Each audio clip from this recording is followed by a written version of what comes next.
नमस्कार दोस्तों, GK GS गुरु पर आप सभी का स्वागत है।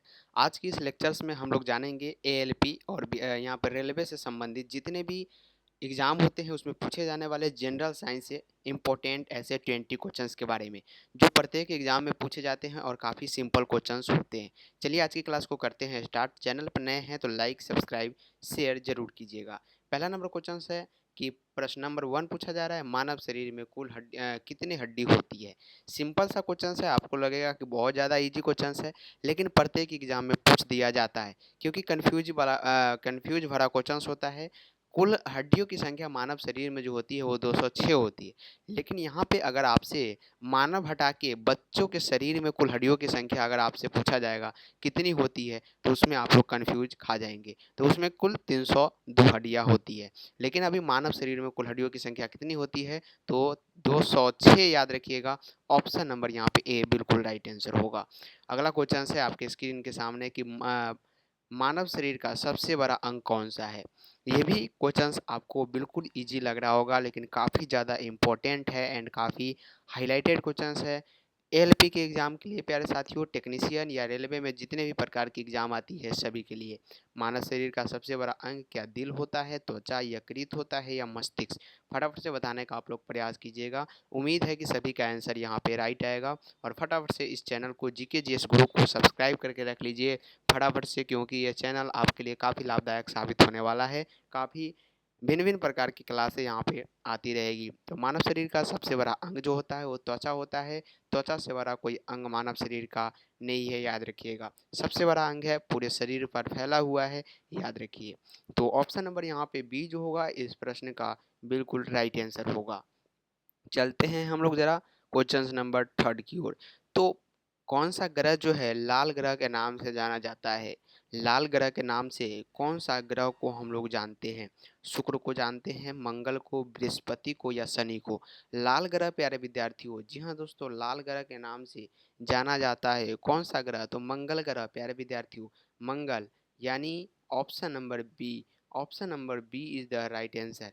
हम कहते हैं ना मंगल भवना मंगलहारी, मतलब कह सकते हैं कि हनुमान जी से तुलना कर सकते हैं। याद रखने के लिए प्यारे साथियों हम अनेकों प्रकार का ट्रिक अपना सकते हैं। तो लाल मतलब शरीर लाल, देह लाली रसे, मतलब हनुमान जी का शरीर कैसा है, लाल है, तो लाल कैसा होगा, Mangal. Option number B is the right answer. हम ट्रिक याद रख सकते हैं किसी भी प्रकार से, ताकि हमारा क्वेश्चन क्या हो, सॉल्व हो सके। तो हड्डियों के निर्माण में कौन सा जो तत्व है मुख्य रूप से पाया जाता है। हड्डी, जी हाँ दोस्तों, हड्डी के निर्माण में कौन सा ऐसा तत्व है जो मुख्य रूप से पाए जाते हैं और शरीर के लिए काफ़ी लाभदायक होते हैं, याद रखिएगा। आयरन, कैल्शियम, पोटेशियम या सोडियम। 4 ऑप्शंस आपके स्क्रीन के सामने हैं, लेकिन हड्डियों के निर्माण में कौन सा ऐसा तत्व है प्यारे विद्यार्थियों जो मुख्य रूप से पाए जाते हैं, तो कैल्शियम। कैल्शियम जो है ये हड्डी के निर्माण में काफ़ी महत्वपूर्ण योगदान निभाता है। तो ऑप्शन नंबर आप लोग इसको बी को याद रखिएगा। ऐसे ऐसे प्रश्न जो है काफ़ी इंपॉर्टेंट होते हैं। बुढ़ापे में हमारे शरीर की हड्डी कमज़ोर पड़ जाती है, किस लिए कमज़ोर पड़ जाती है, तो कैल्शियम की कमी हो जाती है। तो ऑप्शन नंबर यहाँ पे आप लोग बी को याद रखिएगा। नेक्स्ट क्वेश्चन है, प्रकाश संश्लेषण की प्रक्रिया में पौधे किस गैस का अवशोषण करते हैं। प्रकाश संश्लेषण की प्रक्रिया में पौधे जो होते हैं वो कौन सा गैस के क्या करते हैं, यहाँ पे अवशोषण करते हैं। ऑक्सीजन का, हाइड्रोजन का, कार्बन डाइऑक्साइड का या नाइट्रोजन का। फटाफट से बताने का प्रयास कीजिएगा। उम्मीद है कि सभी का आंसर राइट आएगा। काफ़ी इजी आज की इस क्लास में क्वेश्चंस को लाया गया है और बार बार पूछा गया है। PYQ के सवाल है आपके स्क्रीन के सामने। तो प्रकाश संश्लेषण की प्रक्रिया में पौधे किस गैस का अवशोषण करते हैं। कार्बन डाइऑक्साइड का क्या करते हैं, अवशोषण करते हैं, याद रखिएगा। क्या करते हैं प्यारे विद्यार्थियों, कार्बन डाइऑक्साइड का क्या करते हैं, अवशोषण करते हैं, जो कि ऑप्शन नंबर आपके सी में नज़र आ रहा है, बिल्कुल राइट आंसर है। एएलपी के जो न्यू वैकेंसी आई है प्यारे विद्यार्थियों, काफ़ी मात्रा में वैकेंसी है, तो इसमें आप लोग अपना अपना योगदान दें और अपनी अपनी कामयाबी को हासिल करें। साथ ही साथ रेलवे में टेक्नीशियंस के भी काफ़ी सारे पदें आ चुकी है। तो नेक्स्ट क्वेश्चन की ओर पढ़ते हैं। यहाँ पे ग्रहों का सबसे बड़ा ग्रह कौन सा है। ग्रहों में सबसे बड़ा ग्रह जो होता है वो कौन सा होता है, ज़रा बताने का प्रयास कीजिएगा। क्या पृथ्वी है, शनि है, बृहस्पति है, नेपच्यून है। 4 ऑप्शंस आपकी स्क्रीन के सामने हैं और आपसे पूछा जा रहा है कि ग्रहों का सबसे बड़ा ग्रह कौन सा है। पृथ्वी, शनि, बृहस्पति या यहाँ पे ऑप्शन नंबर डी में है नेपच्यून। फटाफट से बताने का प्रयास कीजिएगा। उम्मीद हमारा रहेगा कि सभी का आंसर जो है बिल्कुल राइट आंसर आएगा इसमें। तो ग्रहों का सबसे बड़ा ग्रह जो होता है वो बृहस्पति होता है। ऑप्शन नंबर यहाँ पे सी जो होगा बिल्कुल राइट आंसर होगा। हम लोग चल रहे हैं फटाफट से, टाइम वेस्ट बिल्कुल भी नहीं कर रहे हैं, बकवास बिल्कुल भी नहीं, ताकि आपका टाइम वेस्ट ना हो और ज़्यादा से ज़्यादा क्वेश्चंस को आप सॉल्व कर सके और अपने एग्जाम में तहलका मचाकर अपना सीट हासिल कर सके। तो त्वचा के किस हिस्से में मेलानिन पाया जाता है? हमारे जो पूरे बॉडी पर त्वचा फैली हुई है, इसके कौन सा हिस्से में जो है मेलेनिन पाया जाता है, जो कि त्वचा के कलर के लिए उत्तरदायी होता है। मेलेनिन ये क्या करता है? कलर को बनाए रखता है। तो क्या एपिडर्मिस, डर्मिस या हाइपोडर्मिस या बटनस? तो बताने का प्रयास कीजिएगा कि कहाँ पे पाया जाता है, किस हिस्से में मेलेनिन पाया जाता है हमारे बॉडी के त्वचा में। तो ये जो है प्यारे साथियों एपिडर्मिस में पाए जाते हैं। कहाँ पे? एपिडर्मिस में पाए जाते हैं, जो कि आपके ऑप्शन नंबर ए में नज़र आ रहे हैं। नेक्स्ट क्वेश्चन की ओर हम लोग बढ़ते हैं। तो अगला क्वेश्चन है कि प्रोटीन के निर्माण की इकाई क्या है?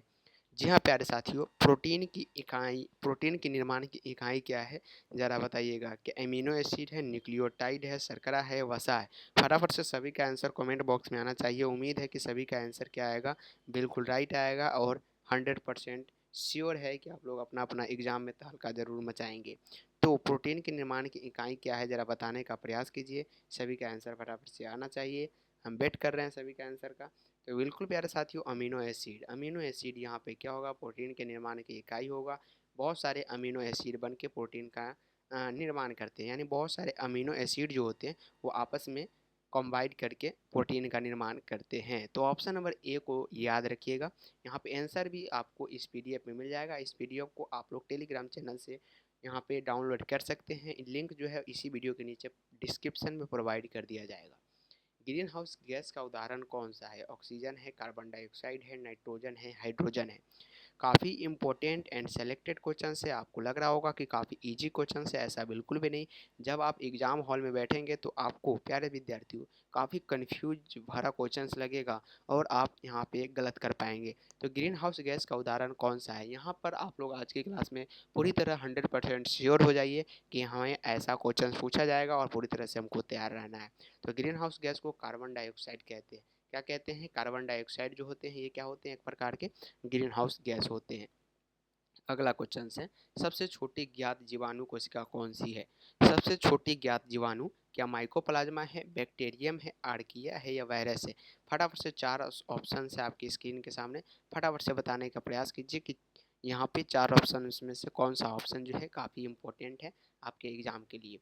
तो फटाफट से बताने का प्रयास कीजिए। मैं सभी का आंसर का वेट कर रहा हूँ, सभी का आंसर आना चाहिए। सबसे छोटी ज्ञात जीवाणु कोशिका कौन सी होती है?